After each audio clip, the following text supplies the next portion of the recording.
আসসালামু আলাইকুম ওয়া রাহমাতুল্লাহি ওয়া বারাকাতুহু। ওয়ালাইকুম আসসালাম রহমতুল্লাহ। ইন্নাল হামদালিল্লাহ নাহমাদুহু ওয়া নুসাল্লি আলা রাসূলিল কারীম। আম্মা বাদ। আল্লাহ পাকের নিকট লাখো কোটি শুকরিয়া যে মহান আল্লাহ তাআলা আমাদেরকে পবিত্র শুক্রবার জুমার নামাজ আদায় করার জন্য মসজিদে আসার মতো তৌফিক দান করেছেন।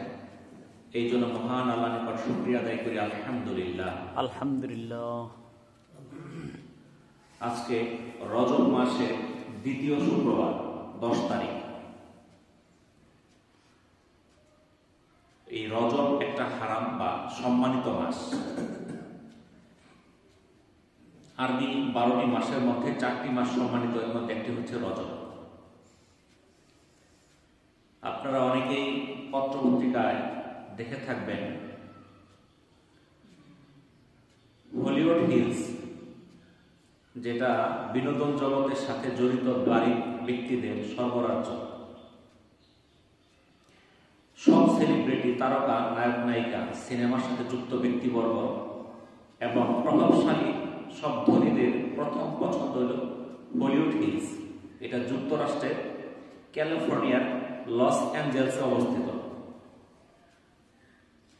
সেই যুক্তরাষ্ট্রের ক্যালিফোর্নিয়ার লস অ্যাঞ্জেলসের সান্তা মনিকা মাউন্টেন কাছাকাছি একটা বিলাসবহুল জায়গা। এখানে গড়ে উঠেছে অত্যাধুনিক বিনোদন শিল্প, যেটাকে আমরা বাংলায় বলতে পারি হলিউড পল্লী। এই ক্যালিফোর্নিয়া হচ্ছে যুক্তরাষ্ট্রের দ্বিতীয় বৃহত্তম একটা শহর। ইতিহাসের ভয়াবহ দাবানলে এই হলিউড হিলসকে বানায় ফেলা হয়েছে জ্বলন্ত কয়লা। আমরা হয়তো অনেকে খবরে দেখতেছি আগুন জ্বলতেছে। সেই জায়গা আজকে কয়লায় পরিণত হয়েছে, দাবানল সৃষ্টি হয়েছে। আমরা শুনেছি দাবানল সৃষ্টি হয় গরমকালে, প্রচন্ড যখন গরম থাকে, তাপমাত্রা অনেক বেশি থাকে। এই তাপমাত্রা বেশি হওয়ার কারণে অনেক সময় বন জঙ্গলে আগুন ধরে যায় এমনিতেই তাপের কারণে, এবং হাজার হাজার একর জমি পুড়ে যায়। সেগুলো অস্ট্রেলিয়া, আমেরিকা, এই সকল জায়গায় এগুলো হয়। কিন্তু শীতকালে সেখানে তাপমাত্রা থাকে কম, বরফ পড়ে অনেক জায়গায়, বাতাস থাকে আর্দ্র। ওই সময় দাবানল কম হয়। দাবানলটা আমাদের দেশে হয় না, আমরা তো আগুন জ্বলে দেখি, কিন্তু ওই দেশে যখন দাবানল হয়, জঙ্গল হাজার হাজার একর, ঘর বাড়ি যা আছে সব পড়ে যায়। এত আগুন, সেখান থেকে কোনো কিছু বাঁচানো যায় না। সেই ভয়াবহ দাবানলে এই হলিউড হিলসকে বানায় ফেলা হয়েছে একটা জ্বলন্ত কয়লা। তীব্র আগুনে লাল হয়ে যাওয়া কয়লা বাতাসে পুড়ে কয়েক মাইল পর্যন্ত দূরে গিয়ে পড়ছে। যেখানে বাতাস হানা দেয় সেখানে দম করে জ্বলে ওঠে।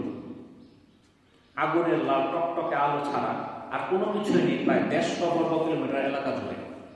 কতটুকু এলাকা? প্রায় 150 বর্গ কিলোমিটার। এখান থেকে ঢাকার দূরত্ব 180 কিলোমিটার। তাহলে এর মাঝখানে যা আছে সব আগুন। এই যে ভয়াবহ আগুন, ওদের দেশে তো পর্যাপ্ত নিরাপত্তা ব্যবস্থা আছে। প্রত্যেক ঘরের মধ্যে আগুন নিবানোর যন্ত্রপাতি আছে, সকল কিছুই আছে। এরপরে কিন্তু তারা কিছু বাঁচাতে পারে নাই। হাজার হাজার কোটি টাকার সম্পদ আগুনের সব ধ্বংস হয়ে গেছে। এটা কিসের জন্য? এই যে কারণে এই যে ধ্বংসগুলো হইতেছে, এরকম কাজকর্ম আমরা করতেছি কিনা এটা আমাদের জানার বিষয়। আমরা যদি তাদের মতো এই কাজগুলো করে থাকি, আমাদের কাছেও কিন্তু ওই রকম শাস্তি আসতে অনিবার্য। যেখানে রাসূল সাল্লাল্লাহু আলাইহি সাল্লাম মানুষকে জাহান্নামের ভয় ও জান্নাতের সুখ শান্তির কথা শুনিয়ে দ্বীনের দাওয়াত দিতেন, সেখানে নজর বিন হারেস গিয়ে উক্ত সব কল্প কাহিনী শুনিয়ে বলতেন, এগুলো কি মুহাম্মদের কাহিনীর চেয়ে উত্তম নয়? এতেও তিনি ক্ষান্ত না হয়ে অনেক দাসী খরিদ করেন, যারা নৃত্য গীতে পারদর্শী ছিল। তিনি তাদের বিভিন্ন স্থানে নাচ গানের আসর বসাতেন এবং মানুষকে সেখানে আকৃষ্ট করতেন। এমনকি কোন লোক মুহাম্মাদের অনুসারী হয়েছে জানতে পারলে তিনি ওইসব নারীদের তার পিছনে লাগিয়ে দিতেন এবং তাকে ফিরিয়ে আনার যে কোনো পন্থা অবলম্বনের নির্দেশ দিতেন। এটা ইবনু হিশামের প্রথম খণ্ডের 300 পৃষ্ঠা বর্ণিত আছে। আল্লাহ রসুল যখন জান্নাত জাহান্নামের কথা বলতেন, দ্বীনের দাওয়াত দিতেন, তখন একজন কাফির ছিল, নাম ছিল নজর বিন হারেস। সে তাদেরকে ডাকা নিয়ে আসতো, বিভিন্ন কল্পকাহিনী শোনাইত, গল্প শোনাইত, নাটক যেরকম হয় এরকম বিভিন্ন কল্পকাহিনী শোনাইত। শুধু কল্পকাহিনী না, দাসী খরিদ করে না, তাদেরকে নাচ গানের মাধ্যমে আকৃষ্ট করতো যেন রাসূলের পথে না যায়, রাসূলের আহ্বানে তারা যেন সাড়া না দেয়। যারা রাসূলের অনুসারী হতো তাদের উপর বিভিন্ন নারীদেরকে লেলাই দেওয়া হতো যেন তারা সেখান থেকে ফিরে আসে। এই কার্যকলাপের প্রেক্ষিতে আল্লাহ তাআলা পবিত্র কোরআনে নাজিল করেন সূরা লুকমানের 31 নম্বর আয়াত, যার অর্থ লোকদের মধ্যে একটা শ্রেণী আছে যারা মানুষকে আল্লাহর পথ থেকে বিচ্যুত করার জন্য অজ্ঞতাবশে অলিক কল্পকাহিনী খরিদ করে এবং আল্লাহর পথকে ঠাট্টা বিদ্রুপ করে। এদের জন্য রয়েছে মর্মন্তুদ শাস্তি। আল্লাহ তাআলা পবিত্র কোরআনে কি বলে দিলেন? লোকদের মধ্যে একটা শ্রেণী আছে যারা মানুষকে আল্লাহর পথ থেকে বিচ্যুত করার জন্য অজ্ঞতাবশে কল্পকাহিনী খরিদ করে, অলিক কল্পকাহিনী, বাংলা কল্পকাহিনী, এবং আল্লাহর পথকে ঠাট্টা বিদ্রুপ করে। এদের জন্য রয়েছে মর্মন্তুদ শাস্তি। আজকালকে শীতকালে কি চলতেছে? সভা হইতেছে, তাই না? আবার কোন কোন জায়গায় নাচ গানের আসর কিন্তু হইতেছে, নাটকের আসর হইতেছে কোন কোন জায়গায়, তাই না? তারা কি করে? মানুষকে আল্লাহর পথ থেকে বিচ্যুত করার চেষ্টা করে। অনেক কল্পকাহিনী, নাটকের মধ্যে কি বাস্তব জিনিস থাকে? সেখানে কাল্পনিক কিছু থাকে। এগুলো মানুষকে দেখায়, মানুষকে আল্লাহর পথ থেকে বিচ্যুত করতে চায়। তাদের জন্য রয়েছে মর্মন্তুদ শাস্তি। রাসূলুল্লাহ সাল্লাল্লাহু আলাইহি ওয়াসাল্লাম ইরশাদ করেন, তোমরা গায়িকা ক্রয় বিক্রয় করবে না এবং তাদেরকে গান শিক্ষা দিও না, আর এসব ব্যবসায় কোনো কল্যাণ নেই। জেনে রেখো এর প্রাপ্ত মূল্য হারাম। জামি তিরমিজি 1282 এবং ইবনে মাজাহ 2168 নম্বর হাদিস। অর্থাৎ আজকে আমরা বিভিন্ন অনুষ্ঠানের জন্য বিভিন্ন শিল্পীদেরকে আমরা নিয়ে আসি টাকার বিনিময়ে, 10,000, 20,000, 50,000, 1 লাখ। কিছুদিন আগে ঢাকাতে আসছিল এক শিল্পী, তার একদিনের পারিশ্রমিক হলো 3 কোটি টাকা। বুঝতে পারছেন? এত বড় শিল্পী, এত ছোট শিল্পী। মানুষ কি দিকে কইলেন গো, স্যার আমার কথা কই লাগছে। আচ্ছা, ওটা আরেকদিন। আজকের যে বিষয়, আজকে তো আলোচনা করি, তাই না? ওটা ইনশাআল্লাহ পরবর্তী সপ্তাহে যদি আমরা আলোচনা করার চেষ্টা করি, কারণ যেদিন যে আলোচনা করবো ওই বিষয়টা শেষ করতে হবে। ঠিক। তাহলে এই যে আমরা শিল্পীদেরকে আমরা নিয়ে আসি, আল্লাহ তাআলা বলে দিলেন আল্লাহ রাসূলের মাধ্যমে, তোমরা গান শিক্ষা দিও না, আর এসবের ব্যবসায় কোনো কল্যাণ নাই। জেনে রেখো এর প্রাপ্ত মূল্য হারাম। আমরা যারা গানের শিল্পের সঙ্গে জড়িত, এখানে কি মুসলমান আছে না? আছে। কেউ গান গায়, কেউ বাদ্যযন্ত্র বাজায়, কেউ এই ব্যবসার সঙ্গে জড়িত। আল্লাহ রাসূল জানাই দিলেন এগুলোর মূল্য সবই হারাম। যদি কেউ মনে করে এখান থেকে ক্রয় বিক্রয় করে আমি হালাল উপার্জন করতেছি, আর এই উপার্জন আমি হজ করতেছি, নামাজ পড়তেছি, রোজা রাখতেছি, আসলে ওই উপার্জনটা সম্পূর্ণই হারাম। যদিও সে পরিশ্রম করছে, গান গাইতে পরিশ্রম হয়েছে, তবলা বাজাইতে পরিশ্রম হয়েছে, কিন্তু এটার উপার্জনটা হারাম। বর্তমানে যে গান ও বাদ্য শিল্পের বিশাল বাজার তৈরি হয়েছে, এখানে হাজার হাজার কোটি টাকা মানুষ বিনিয়োগ করছে। মনে রাখতে হবে এর সকল উপার্জনই হারাম। রাসূলুল্লাহ সাল্লাল্লাহু আলাইহি ওয়াসাল্লাম ইরশাদ করেন, আমার উম্মতের কিছু লোক মদের নাম পরিবর্তন করে তা পান করবে, আর তাদের মাথার উপর বাদ্যযন্ত্র এবং গায়িকা রমণীদের গান বাজতে থাকবে। আল্লাহ তাআলা তাদেরকে জমিনে ধসিয়ে দিবেন। সুনান ইবনে মাজাহ 4020 এবং সহিহ ইবনে হিব্বানের 6758 নম্বর হাদিস। তো আজকালকে মদের নাম মদ নাই, ওটা চেঞ্জ হয়ে অনেক কিছু হয়ে গেছে। আপনার কোনটা হচ্ছে বিয়ার, কোনটা ফেন্সিডিল, কোনটা ইয়াবা, কত কিছু নাম হয়েছে। মদের নাম কি মদ আছে নাকি? অনেক রকম নাম আছে। কিছু এনার্জি ড্রিঙ্ক আছে, সেই এনার্জি ড্রিঙ্কের মধ্যে অ্যালকোহল দেওয়া আছে। অ্যালকোহল যুক্ত এনার্জি ড্রিঙ্ক, সে তো খাইতেছে এনার্জি ড্রিঙ্ক বইলা, আসলে তো ওর মধ্যে অ্যালকোহল আছে। তাহলে অ্যালকোহল যুক্ত কোন এনার্জি ড্রিঙ্ক আমাদের জন্য হালাল না, কিন্তু আমরা সেটা খাইতেছি না যাই না। বাদ্যযন্ত্র এবং গায়িকাদের গান আমাদের চারপাশে বাজতেছে,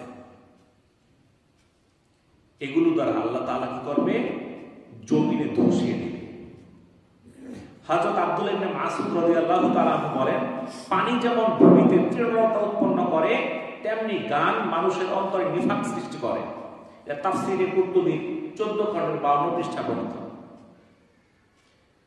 তাহলে আব্দুল্লাহ ইবনে মাসউদ রাদিয়াল্লাহু তাআলা অত্যন্ত জ্ঞানী একজন সাহাবী ছিলেন।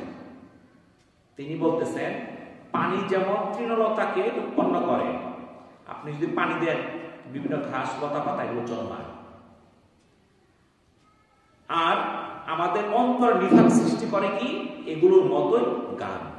যে গান শুনবে তার মনে কি হবে? নিফাক সৃষ্টি হবে। রাসূলুল্লাহ সাল্লাল্লাহু আলাইহি সাল্লাম বলেছেন, আমার উম্মতের মাঝে এমন কিছু লোক আসবে যারা ব্যভিচার, পশম, মদ ও বাদ্যযন্ত্রকে হালাল করে নেবে। সহিহ বুখারীর 5590 নম্বর হাদিস। তাহলে উম্মতের মাঝে সেই দশাটা কিন্তু এসে গেছে। অনেকে ব্যভিচার এটাকে ব্যবসার মাধ্যম তৈরি করছে, কেউ মদ বাদ্যযন্ত্রকে ব্যবসার মাধ্যম মনে করে নিছে এবং তারা হালাল মনে করতেছে। এটা প্রচার প্রসার করতেছে, মুসলিমরা বিক্রি করতেছে, ক্রয় করতেছে, বেচাকেনার সঙ্গে সম্পৃক্ত আছে। রাসূলুল্লাহ সাল্লাল্লাহু আলাইহি সাল্লামের হাদিস, বাদ্যযন্ত্র হারাম। যারা হারামে লিপ্ত হবে তারা গুনাহগার হবে, আর যারা হারামকে হালাল করে নেবে তারা কুফরিতে লিপ্ত হবে। যারা হারামের মধ্যে লিপ্ত হলো তার গুনাহগার, কবিরা গুনাহগার। আর যারা সেটাকে হালাল মনে করলো তারা কুফরিতে লিপ্ত হলো। আল্লাহ বলেন, মুমিন নারী এবং পুরুষকে এটি শোভা পায় না যে যখন আল্লাহ ও তার রাসূল কোন বিষয় নির্ধারণ করে দিবেন তখন তারা এর বিরোধিতা করবে। যে আল্লাহ ও তার রাসূলের বিরোধিতা করবে সে অবশ্যই বড় ভুলের মধ্যে নিপতিত হবে। সূরা আহজাবের 36 নম্বর আয়াতের অর্থ। তাহলে আল্লাহ তাআলা পবিত্র কোরআনের মধ্যে জানাইলেন, প্রত্যেকটা পুরুষ আর নারীকে আল্লাহ এবং রাসূল যে বিষয়গুলো নির্ধারণ করে দিয়েছেন এটা বিরোধিতা করা মুমিনের শোভা পায় না। যে ব্যক্তি আল্লাহ তার রাসূলের বিরোধিতা করবে সে বড় ভুলের মধ্যে আছে। তো এই যে গান বাজনা আমরা শুনি বিভিন্ন জায়গায় হয়, এই গান বাজনার কিছু ক্ষতিকর দিক আছে। এই ক্ষতিকর দিকগুলো আমাদের জানা দরকার। ইবনে তাইমিয়া রাহমাহুল্লাহ থেকে বর্ণিত, বাজনা হচ্ছে নফসের মদ স্বরূপ। মদ যেমন মানুষের ক্ষতি করে, এই বাদ্যযন্ত্র তেমন মানুষের ক্ষতি করে। গানের মধ্যে রয়েছে বিভিন্ন ফাহিশা, অশ্লীলতা। গানগুলো জেনার রাস্তা শুরু, এর কারণে অনেক বেশি ফাহিশার কাজ অনুষ্ঠিত হয়, যেখানে পুরুষ নারী সম্মিলিতভাবে চরম স্বাধীন ও লজ্জাহীন হয়ে পড়ে। এই গানের আসরে অনেক হত্যাকাণ্ড ঘটে। দেখবে যে গান শুনতে যায় ঝগড়াতে চলে গা, মারামারি হয়ে মারা যায়, এমন হয় না? অনেক সময় গান শ্রবণ করতে গিয়ে উত্তেজিত হয়ে একে অপরকে কতল করে ফেলে। আসলে ওই মজলিসে শয়তান উপস্থিত থাকে, আর শয়তান হলো শক্তিশালী, সে একে অপরকে কতল করতে উৎসাহিত করে।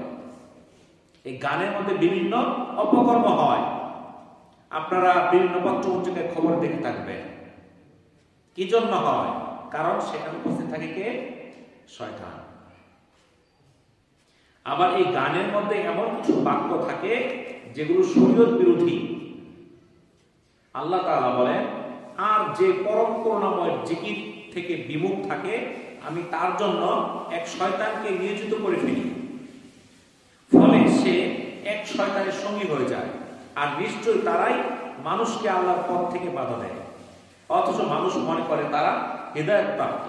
সূরা যুখরুফে 36 এবং 37 নম্বর আয়াতে পাবেন। এখানে আল্লাহ তাআলা কি বললেন, যে যারা জিকির থেকে, আল্লাহর জিকির থেকে বিমুখ হয়, জিকির বলতে আল্লাহ স্মরণ, নামাজ পড়ে না, রোজা রাখে না, আল্লাহর হুকুম আহকামগুলো মানে না, তাদের পিছনে একজন শয়তানকে নিযুক্ত করে দেওয়া হয়। সে তখন ওই শয়তানের সঙ্গী হয়ে যায়। আর এই শয়তান কি করে, মানুষকে আল্লাহর পথ থেকে বাধা দেয়, অথচ সে মনে করতে থাকে হেদায়েত প্রাপ্ত। যার সঙ্গী হলো শয়তান, সে কি হেদায়েত প্রাপ্ত হতে পারে? না। আল্লাহ তাআলা তাদের জন্য শয়তানকে নির্দিষ্ট করে দেন, যাতে তারা আরো গোমরাহ হতে পারে। আল্লাহ তাআলা বলেন, বলো যে বিভ্রান্তিতে রয়েছে তাকে পরম করুণাময় আল্লাহ প্রচুর অবকাশ দেবেন। এটা সূরা মারইয়ামের 75 নম্বর আয়াতের অর্থ। বর্তমান জমানায় আমরা দেখি বিভিন্ন বিয়ের মজলিসে গানের আয়োজন করা হয়, গান বাজায় আছে। মুসলমান বিভিন্ন চার দোকানে মোড়ে মোড়ে রেডিও টিভির মধ্যে আমরা বিভিন্ন গানের ছড়াছড়ি দেখি। যখন গানগুলো হয় তখন সেখানে ছেলে মেয়ে তাদের যে পোশাক আশাক থাকে, একই সুন্দর পর্দার সঙ্গে গান করে, যে না, অশ্লীলতায় ছড়াছড়ি, এতে তাদের চরিত্র নষ্ট হয়। ইবনুল কাইয়িম রাহিমাহুল্লাহ গান বাজনার ক্ষতিকর দিক ব্যাখ্যা করতে গিয়ে বলেন, বাদ্য বাজনাকে জিনা ব্যভিচারের প্ররোচনাদানকারী বলা হয়, কারণ বাদ্য বাজনার চেয়ে জিনার দিকে প্ররোচনাকারী কার্যকর আর কোনো মাধ্যম নাই। তাইলে ইবনে কাইয়িম রাহিমাহুল্লাহ কি বলতেছেন, মানুষকে এই যে জিনার দিকে ধাবিত করার জন্য সবচেয়ে কার্যকর মাধ্যমটা হলো এই গান বাজনা। ইবনে মাসউদ রাদিয়াল্লাহু তাআলা আনহু বলেন, গান অন্তরে মুনাফিকি সৃষ্টি করে, যেমন ভাবে পানি ঘাস সৃষ্টি করে। জিকির অন্তরে ঈমান সৃষ্টি করে, যেমন পানি ফসল উৎপন্ন করে। তাহলে ইবনে মাসউদ রাদিয়াল্লাহু তাআলা আনহু তার মতে কি, গান বাজনা অন্তরে মুনাফিকি সৃষ্টি করে, কিরকম, পানি দিলে যেরকম ক্ষেতের মধ্যে ঘাস হয় এরকম ভাবে। আর জিকির যে করে, এই জিকির কিরকম ভাবে ঈমান সৃষ্টি করে, যেভাবে পানি ক্ষেতের মধ্যে ফসলের সৃষ্টি করে। তাহলে ক্ষেতের মধ্যে ফসল সৃষ্টি হলে ভালো না ঘাস সৃষ্টি হলে ভালো? ফসল। তাহলে আমার অন্তরে যদি ফসল তৈরি করতে চাই, তাহলে জিকিরের মধ্যে থাকতে হবে। আর যে গানের মধ্যে লগ্ন থাকবে, তার আগাছা তৈরি হবে, ঘাস তৈরি হবে, যেটা দ্বারা তার কোনো ফায়দা হবে না। ইবনে কাইয়িম রাহিমাহুল্লাহ বলেন, যে ব্যক্তি সব সময় গান বাজনায় ব্যস্ত থাকে, তার অন্তরে মুনাফিকিও সৃষ্টি হয়, যদিও তার মধ্যে এর অনুভূতি আসবে না। যদি সে মুনাফিকের হাকিকত বুঝতে পারত, তবে সে অবশ্যই অন্তরে তার প্রতিফলন দেখতে পেত। কারণ কোন বান্দার অন্তরে কোন অবস্থায় গানের মহব্বত ও কোরআনের মহব্বত একত্রে সন্নিবেশ হতে পারে না। এই যে মানুষ গান শুনে, গানের মহব্বত আর কোরআনের মহব্বত, এই দুইটা কিন্তু কখনোই এক হতে পারে না, এটা মনে রাখতে হবে। তাদের একটিকে অবশ্যই দূর করতে হবে। যে দুইটাকে ধরতে চাবে, তার মধ্যে দুইটা থাকবে না, একটা থাকবে, একটা চলে যাবে। যদি তার মধ্যে গানের মহব্বত ঝুঁকা পড়ে, কোরআনের মহব্বত থাকবে না। আর যদি কোরআনের মহব্বত ঝুঁকে যায়, তার মধ্যে গানের মহব্বত থাকবে না। মূল কথা হলো, গান বাদ্য বাজনা এগুলো হলো শয়তানের বই। সুতরাং এই বই মহামহিম আল্লাহর কিতাবের সাথে একত্রে সহাবস্থান করতে পারে না। বুঝতে পারলেন? তাহলে গান বাদ্যের বই আর কোরআন এই দুইটা একত্রে থাকবে না, দুইটা আলাদা থাকবে। শয়তানের বই আর আল্লাহর কিতাব একত্রিত হতে পারে না। যদি কেউ মনে করে যে আমি সারাদিন গান বাজনা বাজাই আর শোনাই আর মানুষদেরকে দেখাই, কিন্তু এখানে স্পষ্ট বলে দেওয়া হলো, এই গান বাদ্য হলো শয়তানের বই, এগুলো আল্লাহর কিতাবের সঙ্গে একত্রে থাকতে পারে না। এছাড়াও দুনিয়াবি ক্ষতিও আছে গান বাজনার মধ্যে। যদি সারাদিন গান বাজনার মধ্যে উচ্চ শব্দ থাকে, তার শ্রবণ শক্তি আস্তে আস্তে কমে যাবে। আমরা বলি ঠসা হয়ে যাবে, কানের শক্তি কি আস্তে আস্তে কমতে থাকবে। আল্লাহ তাআলা বলেন, যে ব্যক্তি আল্লাহ স্মরণ থেকে চোখ ফিরিয়ে নেয় আমি তার জন্য এক শয়তান নিয়োজিত করে দেই, অতঃপর সেই হয় তার সঙ্গী। আর নিশ্চয় তারাই মানুষদেরকে আল্লাহর পথ থেকে বাধা দেয়, অথচ মানুষ মনে করে তারা হেদায়েত প্রাপ্ত। আল্লাহ তাদের জন্য শয়তানকে নির্দিষ্ট করে দেন যাতে তারা আরো পথভ্রষ্ট হতে পারে। আল্লাহ তাআলা বলেন, বলো যে বিভ্রান্তিতে রয়েছে তাকে পরম আল্লাহ তাআলা প্রচুর অবকাশ দেবেন। শয়তান যে তাদের সাহায্য করে এতে অবাক হওয়ার কিছুই নেই। রাসূলুল্লাহ সাল্লাল্লাহু আলাইহি সাল্লাম বলেন, আমি বাদ্যযন্ত্র এবং মূর্তি ধ্বংস করার জন্য প্রেরিত হয়েছি। আল্লাহ রাসূলকে প্রেরণ করছে আল্লাহ কি জন্য? বাদ্যযন্ত্র আর মূর্তিকে ধ্বংস করার জন্য। আজকে আমরা বাদ্যযন্ত্র কার ঘরের মধ্যে নাই? রেডিও টিভি নাই কার ঘরে? সবার ঘরে আছে, আছে না? এই গান বাজনার চূড়ান্ত শাস্তি কি? ভূমিধস। ভূমিধসে ধ্বংস করে দেওয়া হবে, মানুষের আকৃতি পরিবর্তন করা হবে। কি আকৃতি পরিবর্তন করা হবে? মানুষকে শূকর এবং বানরে পরিণত করে দেওয়া হবে, যেমন পূর্বে ইহুদিদেরকে করা হয়েছিল। মহান আল্লাহ বলেন, নিশ্চয় যারা মুমিনদের মধ্যে অশ্লীলতার প্রসার কামনা করে তাদের জন্য রয়েছে দুনিয়া ও আখিরাতের যন্ত্রণাদায়ক শাস্তি। আর আল্লাহ জানেন তোমরা জানো না। সূরা নূরের 19 নম্বর আয়াতের অর্থ। তাহলে আল্লাহ তাআলা কোরআনে জানাইলেন, যারা মুমিনদের মধ্যে অশ্লীলতার প্রসার কামনা করে, যে অশ্লীলতা ছড়ায় পড়ুক এটা যারা চায়, তাদের জন্য দুনিয়া এবং আখিরাতে রয়েছে যন্ত্রণাদায়ক শাস্তি। আর আল্লাহ তাআলা যা জানেন আমরা তা জানি না। তাহলে এই যে অশ্লীলতার প্রসার এটা কিভাবে হয় এটা তো আমরা জানি না। আমরা মনে করলাম যে খালি আমরা বছরে একদিন এখানে বিরাট গানের আসর হইল, শুধু এটার মাধ্যমে অশ্লীলতা ছড়ায়, আর কোনো মাধ্যম নাই? এছাড়াও মাধ্যম আছে। আমরা এই যে বিভিন্ন চার দোকান গুলো আছে, আজকে যদি টিভি না চলে চার দোকান চলবে বলেন তো দেখি? সেখান থেকে মানুষ দেখতেছে না, সেটা তো একটা মাধ্যম। আমরা বছরে একদিন অনুষ্ঠান করলে তার গালাগালি মুখামুখি, তুই কি করলি? এখন যারা আমরা কইলাম ওরাই যায় বসে বসে টিভি দেখি, তো কাজ একটাই হয়েছে, ওই যে কাজ করছে আমি ওই কাজই করছি, পার্থক্য হয়েছে কম দেখি, একই তো কথা হলো, একই কথা। তাহলে আমাদেরকে সতর্ক হইতে হবে।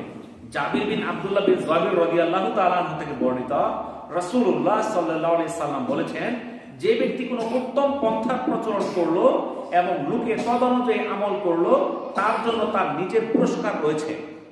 উপরন্তু যারা তদনুযায়ী কাজ করেছে তাদের সম পরিমাণ পুরস্কার দেওয়া হবে, এতে তাদের পুরস্কার মোটেও হ্রাস পাবে না। আর যে ব্যক্তি কোনো মন্দ প্রথার প্রচলন করলো এবং লোকেরা তদনুযায়ী আমল করলো তাদের জন্য তো পাপ আছেই, উপরন্তু যারা তদনুযায়ী কাজ করেছে তাদের সমপরিমাণ পাপও সে পাবে, এতে তাদের পাপ থেকে মোটেও হ্রাস পাবে না। এটা সুনানে ইবনে মাজাহ 203 নম্বর হাদিস। এই হাদিসটার ব্যাখ্যাটা কি? জাবির ইবনে আব্দুল্লাহ বিন যাবির রাদিয়াল্লাহু তাআলা আনহু বলতেছেন, রাসূলুল্লাহ সাল্লাল্লাহু আলাইহি সাল্লামের কথা কি, যে ব্যক্তি কোনো ভালো কাজ চালু করে সে তো সব পাবেই। ওই ভালো কাজটা চালু করার পরে আরো যারা ভালো কাজগুলো করবে তারা যেই পরিমাণ নেকি পাবে, যে চালু করছিল সে সম পরিমাণ নেকিটা তার আমলনামায় যাবে। সুবহানাল্লাহ। আবার যারা পরে করতেছে নেক কাজগুলো তাদের আমলকে কমানো হবে না। তাহলে যে ভালো কাজটা শিখাই দিল তার আমল কিন্তু বন্ধ হলো না, তাকে দেখা যত মানুষ সেই ভালো কাজগুলো চালাবে সব পাইতেই থাকবে। অনুরূপ ভাবে কেউ যদি কোনো মন্দ কাজ করে, মন্দ কাজের শিক্ষা দিয়ে যায়, সে মন্দ কাজ করার জন্য পাপ তো পাবেই, ওই মন্দ কাজের দেখা থেকে আরো যারা যারা মন্দ কাজ করবে তাদের যে গুনাহটা হবে, গুনার সম পরিমাণ গুনাহ যে কাজটা শুরু করছিল তারও আমলনামায় ঢুকবে। যারা মন্দ কাজ পরবর্তী করবে তাদের গুনার কোনো ঘাটতি হবে না, কমতি হবে না। তাহলে আমরা যে কাজগুলো মানুষের মধ্যে প্রচার প্রসার করতেছি এটা ভালো না মন্দ চিন্তা করে দেখবেন। এমনও আছে মানুষ অনেক মন্দ কাজ করে মারা গেছে, ওই লোকের কাজ কিছু করার ক্ষমতা নাই, সে কবরের মধ্যে শায়িত, সে মৃত হয়ে গেছে, কিন্তু দুনিয়াতে এমন কিছু কাজ করে গেছে তার গুনাহ তার আমল নামায় ঢুকতে থাকবে, কবরে বসে বসে আমলটা ভারী হবে, কমবে না। সে মনে করবে মরে গেছে, আমার তো আমল বন্ধ হয়ে গেছে, কিন্তু গুনাহটা তার অ্যাকাউন্টে ঢুকতে থাকবে। আপনি সুন্দর একটা টিভি কিনে দিচ্ছেন ছেলের জন্য, 50 ইঞ্চি 40 ইঞ্চি, তাই না? কিনা দিয়ে মারা গেছেন। এখন সেই টিভি আপনার সন্তানরা সুন্দর করে দেখে, সকাল বিকাল বিভিন্ন অশ্লীল গান টান সহই দেখে, গুনাহ কি হইতেছে না? যে কিনা দিচ্ছে সে মারা গেছে, তার আমল নামায় কি যাবে না? এরকম ভাবে যদি আমাদের সন্তানকে বিভিন্ন কুশিক্ষা দিয়ে যায়, আমি মারা যাব কিন্তু আমার সন্তানের সেই কুশিক্ষার কারণে তারা যত গুনার কাজ করবে, তার একটা গুনার অংশ যে শিখাই দিছে তার আমল নামায় ঢুকবে। এক চোরে তার শিষ্য বানাইছে 10 জন, ওই তো চোর তো মরে গেছে গা, সারা জীবনে চোরে চুরি করছে বড় জোর 5 লক্ষ টাকা, ওর যে শিষ্য 50টা, ওরা দিন চুরি করে 50 লাখ, সারা জীবনে হাজার হাজার কোটি টাকা চুরি ডাকাতি করছে। এই সকল গুনার অংশ ওর যে সর্দার ছিল, যে উস্তাদ ছিল, তার আমল নামায় ঢুকবে। বুঝতে পারলেন? মানুষকে সুশিক্ষা দিতে হবে। আপনি ভালো জিনিস শিক্ষা দিয়ে যান, তাহলে ভালো আমল আপনার আমল নামায় যাবে। হযরত জিয়াদ ইবনে ইলাকাহ রাহিমাহুল্লাহ থেকে বর্ণিত, তার চাচা থেকে তিনি বর্ণনা করেন, রাসূলুল্লাহ সাল্লাল্লাহু আলাইহি সাল্লাম একটা দোয়া শিক্ষা দিয়েছেন অশ্লীলতা ও খারাপ কাজ থেকে বাঁচার জন্য। এই যে অশ্লীল কাজ আর খারাপ কাজ, এটা থেকে বাঁচার জন্য একটা দোয়া শিক্ষা দিয়েছেন রাসূলুল্লাহ সাল্লাল্লাহু আলাইহি সাল্লাম। যে সেই দোয়াটা কি? আল্লাহুম্মা ইন্নী আউযু বিকা মিন মুনকারাতিল আখলাকি ওয়াল আমালি ওয়াল আহওয়াই। অর্থ, হে আল্লাহ, নিশ্চয় আমি তোমার কাছে খারাপ চরিত্র, অন্যায় কাজ ও কুপ্রবৃত্তির অনিষ্টতা থেকে আশ্রয় চাই। এটা তিরমিজির একটা হাদিস। তাহলে আমাদেরকে অশ্লীলতা এবং খারাপ কাজ থেকে বাঁচার জন্য চেষ্টা করতে হবে, আল্লাহর কাছে দোয়া করতে হবে। কিন্তু আজকে আমরা সেগুলো দোয়া, নামাজে দোয়াই জানি না, আর এই দোয়া কই থেকে জানবো? তো দেখি, একটু বলেন দেখি। আল্লাহুম্মা ইন্নী আউযু বিকা মিন মুনকারাতিল আখলাকি ওয়াল আমালি ওয়াল আহওয়াই। আরেকটা দোয়া হযরত আবু আহমদ শাকাল ইবনে হুমায়দ রাদিয়াল্লাহু তাআলা আনহু থেকে বর্ণিত, রাসূলুল্লাহ সাল্লাল্লাহু আলাইহি সাল্লামকে বললাম, আমাকে একটি দোয়া শিখিয়ে দিন। তিনি বললেন, তুমি বলো, আল্লাহুম্মা ইন্নী আউযু বিকা মিন শাররি সামঈ ওয়া মিন বাসারি ওয়া মিন শাররি লিসানি ওয়া মিন শাররি কলবি ওয়া মিন শাররি মানি। অর্থ, হে আল্লাহ, আমি আপনার কাছে কানে মন্দ কথা শোনা থেকে আশ্রয় চাই, চোখ দিয়ে মন্দ কিছু দেখা থেকে আশ্রয় চাই, জিহ্বা দিয়ে মন্দ কিছু বলা থেকে আশ্রয় চাই, অন্তরে খারাপ চিন্তা থেকে আশ্রয় চাই, দেহের কামনা বাসনার খারাপ চিন্তা থেকেও আশ্রয় চাই।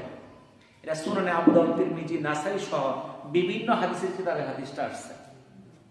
তাহলে আমার কান দিয়ে যেন অশ্লীল কোনো কথা না শুনি, আমার চোখ দিয়ে যেন অশ্লীল কিছু না দেখি, আমার জিহ্বা দিয়ে যেন আমরা কোনো মন্দ কিছু না বলি। এটার জন্য আল্লাহর কাছে প্রার্থনা করতে হবে, আল্লাহর কাছে চাইতে হবে। না চাইলে আমি কি করে পাবো? তাহলে আল্লাহর কাছে যদি আমি না চাই, এমনি কি আমার দিলে আল্লাহ কি তুই ঠেকা নাকি? ঠেকা তো আমাদের। জান্নাত তো প্রয়োজন আমার, আল্লাহর তো প্রয়োজন নাই, নাকি বলেন? জান্নাত কি মানুষের প্রয়োজন না? তাহলে মানুষ তো আল্লাহর কাছে চাবে। জাহান্নাম থেকে মুক্তির দরকার কাদের? আমাদের। তাহলে আমাদেরকে আল্লাহর কাছে চাইতে হবে। এই দোয়াগুলো আমাদের সকাল সন্ধ্যা যদি আমরা পড়ি, আমল করি, তাহলে সেই মন্দ কাজগুলো থেকে আমরা বিরত থাকতে পারবো। আর নয়তো শয়তান আমাদের ওয়াসওয়াসা দিবে, বিভিন্ন মন্দ অশ্লীল কাজে আমাদের জড়ায় ফেলবে। আর যারা এই মন্দ অশ্লীল কাজে জড়ায় পড়বে, তাদের জন্য আমরা প্রথমে, আমি বয়ানের শুরুতেই বলছি, আপনারা অনেকেই ছিলেন না, আগুন জ্বলতেছে কোথায়? আমেরিকার একটা বিশেষ জায়গা, লস অ্যাঞ্জেলস, ক্যালিফোর্নিয়া, অত্যন্ত উন্নত জায়গা, আমেরিকার দ্বিতীয় বৃহত্তম শহর, দাউ দাউ করে আগুন জ্বলছে, কেউ নিভাইতে পারতেছে না। যেখানে যারা সিনেমার সঙ্গে জড়িত, যেই সকল অভিনেতা অভিনেত্রী, তাদের বাসভবন, বাড়ি গাড়ি, অনেক কিছু সব ধ্বংস হয়ে যেতেছে। এটা কি এমনিতেই হয়ে যেতেছে? হাজার হাজার একর জমি, বাড়ি ঘর সব ধ্বংস হয়ে যেতেছে, সব মিসমার, কোনো পানি দিয়ে কোনো কিছু করতে পারতেছে না।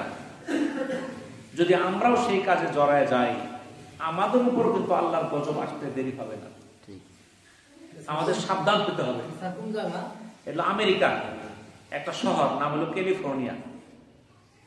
ওইখানে হলিউড শিল্পের সঙ্গে যারা সিনেমা টিনেমা করে, এদের বাড়িটারি ওদের বিভিন্ন কাজকর্ম ওইখানে হয়। তাদের তো আগুন নিবানোর অনেক যন্ত্রপাতি আছে, এরপর তো আগুন নিবাইতে পারতেছে না, সব কয়লা হয়ে যেতেছে। আগুন নিবতেছে কোন সময়? যখন পুরা শেষ, পুরার আগে আর শেষ করতে পারতেছে না। আপনারা হয়তো টিভিতে খবর দেখছেন, কত উন্নত দেশ। তাহলে এগুলো হলো বিভিন্ন পাপ কার্যের শাস্তি। আমরা যদি আজকে দুনিয়ার মধ্যে বিভিন্ন অশ্লীল কাজে জড়ায় পড়ি, আমাদেরও সেই শাস্তির সম্মুখীন হতে হবে। এই জন্য আমাদের সতর্ক হইতে হবে, আমাদের সন্তানকে সতর্ক করতে হবে। আজকে আমরা বিভিন্ন অপকর্মে নিজেরাও জড়িত, আমাদের সন্তানদেরকেও আমরা তাকিদ দেই না সেই সব মন্দ কাজ হইতে বিরত থাকার জন্য। আমাদের সন্তান কোন কাজ করতেছে আমরা খেয়ালও করি না, সে নাচ গানে আসক্ত হয়ে যেতেছে। এই যে ডিসেম্বর মাস শেষ হলো 31 তারিখ, বিভিন্ন জায়গায় সারা রাত্র গান বাদ্য বাজাইছে, পোলাপান লাফালাফি ফালাফালি করছে। ওইখানে আমাদের অনেকের সন্তান ছিল, আমরা কিছুই বলি নাই, বলছি পোলাপান একটু ফালাফালি তো করবে। তাহলে এই যে আমি তাদেরকে বাধা দিলাম না, এই বাধা না দেওয়ার কারণে তারা সেই কাজ করে যতটুকু গুনাহগার হয়েছে, আমরা বাধা না দিয়ে তার সমপরিমাণ গুনাহগার হয়েছে। এই যে 31st নাইট, যেটা 31শে ডিসেম্বর গেছে, বিভিন্ন জায়গায় ফানুস আগুন জ্বালায় আকাশে ছাড়ে, বোমা ফাটায়। এটা আমাদের গ্রামের মধ্যে কম, শহরে বেশি হয়। ঢাকাতে গত বছর কয়েকটা জায়গায় আগুন লাগছে, এইবারও আগুন লাগছে। দেখা যায় এত বোমা ফুটায় হাজার হাজার পাখি মারা যায়। একটা পাখির জীবন কেউ দিতে পারবে? বলেন তো। আমাদের নকলাতে বোমা ফুটাইছে, দেখি রাত্রিবেলা সকালবেলা আমি ঘুমাই, আমার ছোট মেয়ে আমার সাথে থাকে, লাফ মেরে উঠে উঠছে শব্দে, বোমা ফুটায়। হঠাৎ করে রাত 12টা 1টা সুন্দর বোমা ফুটায়, তাহলে কি শব্দ হয় না? আতঙ্ক হয়ে যায় না? গত বছর একটা বাচ্চা, তার ফুসফুসে তার হৃৎপিণ্ডে যেটা ছিদ্র ছিল, একটা রোগ ছিল, এই শব্দের কারণে সে মারা গেছে। তো এইগুলো করে তার কি ফায়দা হয়েছে বলেন তো দেখি? আমরা যে পশ্চিমাদেরকে অনুসরণ করতেছি, তারা যে এই 31st নাইটে তারা বিভিন্ন কি করে, উৎসব করে, মদ খায়, তার গানের মধ্যে, নাচের মধ্যে, এই বোমা পটকা ফোটানোর মধ্যে তারা উৎসাহ উদ্দীপনা দিয়ে যেটা করে, আমরাও দেখে দেখে করতেছি, আমাদের সন্তানদেরকে কোন রকম বাধা দিতেছি না। তাহলে আমরাও যে তাদেরকে সেই কাজে উদ্বুদ্ধ করলাম, এই জন্য আমাদেরকেও গুনাহগার হইতে হবে, যদিও আমি কাজ সেই করি নাই। বুঝলেন তো? যদিও আমি কাজ করছি না, কিন্তু আমাদের সন্তানকে তো আমি বাধাও দিচ্ছি না। তাহলে সে যে এই অপকর্মটা করলো, তার এই অপকর্ম করার শাস্তিটা আমাকেও ভোগ করতে হবে। এই জন্য আমরা গান বাজনা এগুলো থেকে আমরা দূরে চলে আসি। এই দুইটা জিনিস একত্রে থাকতে পারে না। যার মধ্যে গান বাজনা ঢুকবে, তার অন্তর থেকে কোরআনের আলোটা বের হয়ে যাবে। আপনি না মনে করতে পারেন না, একদিন গান বাজনা করলে কি হইল? তার গান বাজনা করার মাধ্যমে তার অন্তর থেকে কোরআনটা বের হয়ে গেল, তার মধ্যে শয়তানের ওয়াসওয়াসা ঢুকে গেল, তার সঙ্গী হয়ে গেল শয়তান, সে ওই পথে ধাবিত হতে থাকবে। এই জন্য আমরা আগে যে যাই করছি আল্লাহর কাছে তওবা করি, আল্লাহ তাআলা আমাকে মাফ করে দিন।